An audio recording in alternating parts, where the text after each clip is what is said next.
Comenzamos día con una meditación cortico y poderoso. Awe Dios que papo medita. Presenta pa Romaida Stasia.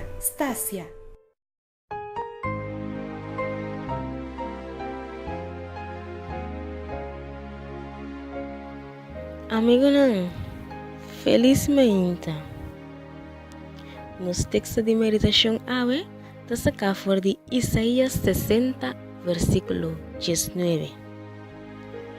E até avisa o seguinte: para dar claridade, bom temes ter de solo de dia, ni luna de hora na dia noite. Yaku ami, Senhor, tabo luz para sempre.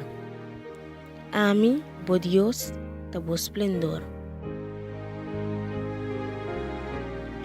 Quanto bia nos porta para de momento não, ku tapar-se maneira que a escuridão tá atacar-nos e nos não tá mira solução, tapar-se maneira que Deus não tem, pero me que sabe meu irmão, que tá net ora que ela man tá calmo, tem momento que Deus está trabalhando.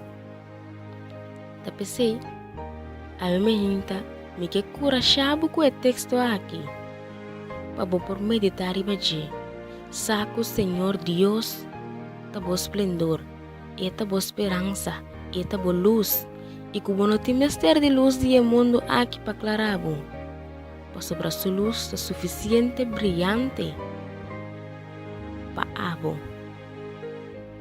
E logo sentivo bom, rebedia de awe, em nome de Cristo Jesus. Dushi dia, Pabo.